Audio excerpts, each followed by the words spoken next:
প্রিয় উদ্যোক্তা ভাই ও বোনেরা, যে যেখান থেকে আমার আজকের ভিডিওটি দেখছেন সবাইকে খামার বাড়ির পক্ষ থেকে শুভেচ্ছা।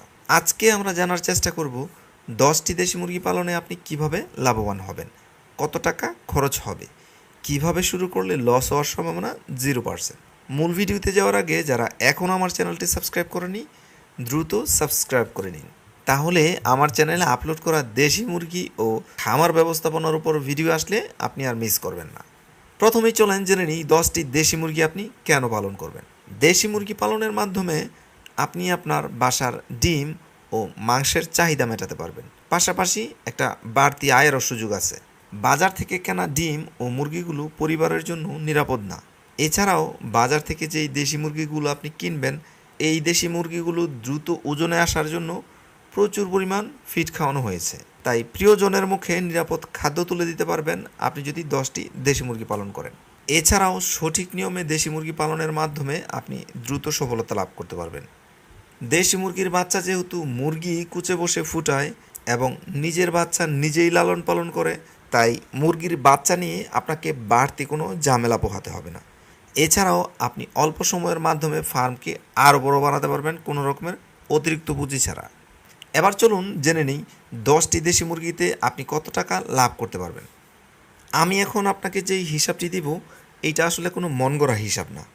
প্র্যাকটিক্যালি আমি 10টা মুরগি কিনেছি এবং আমি কত টাকা প্রফিট করেছি, কিভাবে করেছি, কত টাকা খরচ হয়েছে তার বিস্তারিত তুলে ধরছি। লালন পালনের জন্য মুরগি কিনতে চাইলে অবশ্যই মুরগি কিনবেন আপনার এলাকা থেকে অথবা কোনো খামার থেকে। বাজার থেকে মুরগি কিনলে পস্তাতে হবে। আমি যতবার বাজার থেকে মুরগি কিনেছি, এই মুরগি সহ আমার বাড়িতে যত মুরগি ছিল সব মুরগি মারা গিয়েছে।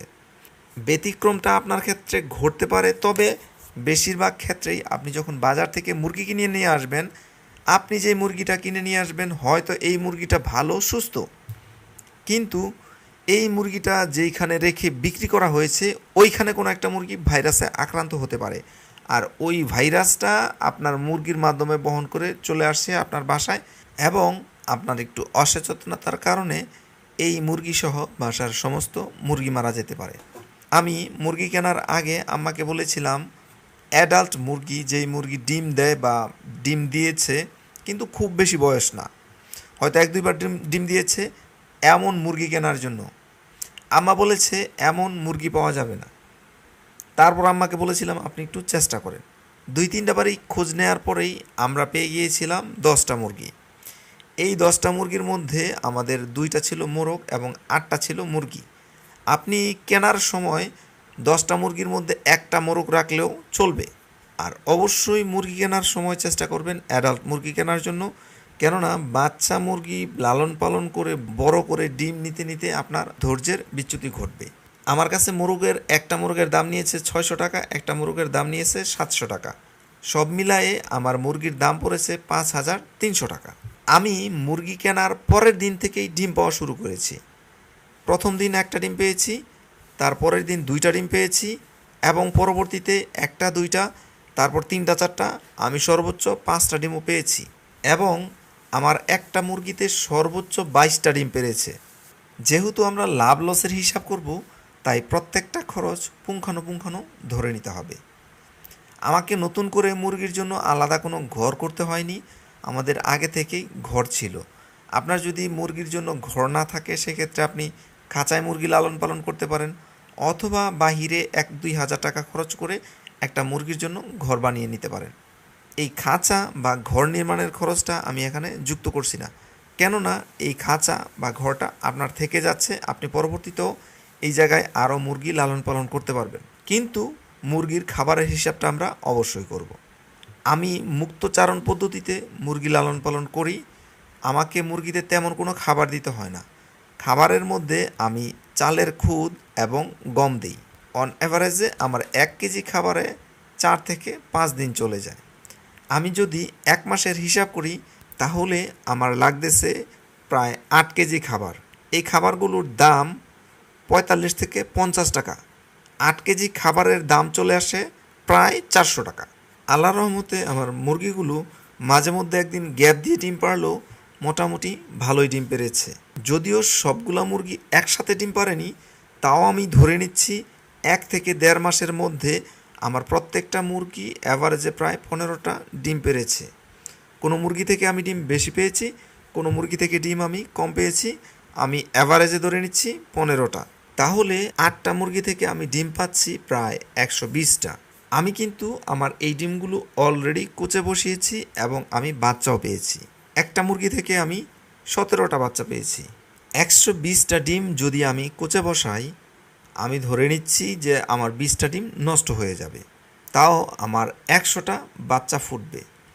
আর বাচ্চা ফুটার সাথে সাথেই কিন্তু এই দেশি মুরগির বাচ্চাগুলো আমাদের এদিকে 50 টাকা করে বিক্রি করা যায়। তাহলে ডিম থেকে বেরিয়ে আসার সাথে সাথেই এই 100 বাচ্চা আমি বিক্রি করে দিতে পারি 5,000 টাকায়। যদিও এই বাচ্চাগুলো আমি সাথে সাথে বিক্রি করব না, এই বাচ্চাগুলো আমি বড় করব, আমার খামারকে আরও বড় করব। বাট আমি যদি দামের হিসাবটা ধরি যে প্রত্যেক 2 মাসে আমি যদি এই রকমের করে প্রায় 100 করে বাচ্চা পাই। 2 মাসে কেন ধরলাম? কারণ আমি বাচ্চা ফুটানোর পর মুরগিকে সাথে রাখবো না, আমি আলাদা করে ব্রুডিং করে এই বাচ্চাগুলোকে তাপ দিব। এতে করে মুরগি আবার দ্রুতই ডিমে চলে আসবে এবং আবার দ্রুত সময়ের মধ্যে আমি বাচ্চা পাবো। যদি আমি 2 মাসের হিসাব করি, 2 মাসে আমার খাবারের খরচ আসতেছে 800 টাকা। আমি ধরে নিচ্ছি আরও 200 টাকার মেডিসিন। আমি ধরে নিচ্ছি 2 মাসে আমার খরচ হচ্ছে 1,000 টাকা। 2 মাসে আমি বাচ্চা পাচ্ছি 100। এই 100 বাচ্চার দাম হচ্ছে 5,000 টাকা। 1,000 টাকা খরচ যদি বাদ দেই তাহলে আমার লাভ হয় 4,000 টাকা। এইদিকে মুরগি যেই দামে কিনেছি, আমার ওই সেম দামে চাইলে আমি আমার মুরগি এখনও বিক্রি করে দিতে পারি। তাই ওই মুরগির দামটা এখানে অ্যাডও করছি না আর বাদও দিচ্ছি না। আমি যদি এইভাবে হিসাব করি তাহলে প্রায় প্রত্যেক 2 মাসে এরকম 100 করে বাচ্চা পাবো। আর এই বাচ্চাটা আমার যদি যত্নের অভাবে মারা যায় তাহলে কিন্তু আমার লাভ হবে না। আমার মুরগি যদি শিয়াল, বারাল বা বেজিতে খেয়ে ফেলে তাও আমার লাভ হবে না। তাই মুরগিতে একটু এক্সট্রা যত্ন নিতে হবে আর নিজের অভিজ্ঞতা সঞ্চার করতে হবে। নিজের অভিজ্ঞতা সঞ্চার করলে আপনার এই লাভটা আরও বাড়িয়ে ফেলতে পারেন। ভিডিওটা আর বড় করব না। আশা করছি আপনি যেই প্রশ্নের উত্তর খুঁজছিলেন সেই প্রশ্নের উত্তর আমার ভিডিওতে অলরেডি পেয়েছেন। শীঘ্রই দেখা হচ্ছে নতুন কোনো ভিডিওতে নতুন কোনো টপিক নিয়ে। সে পর্যন্ত সবাই ভালো থাকুন, সুস্থ থাকুন, সেই প্রত্যাশায় আজ বিদায় নিচ্ছি।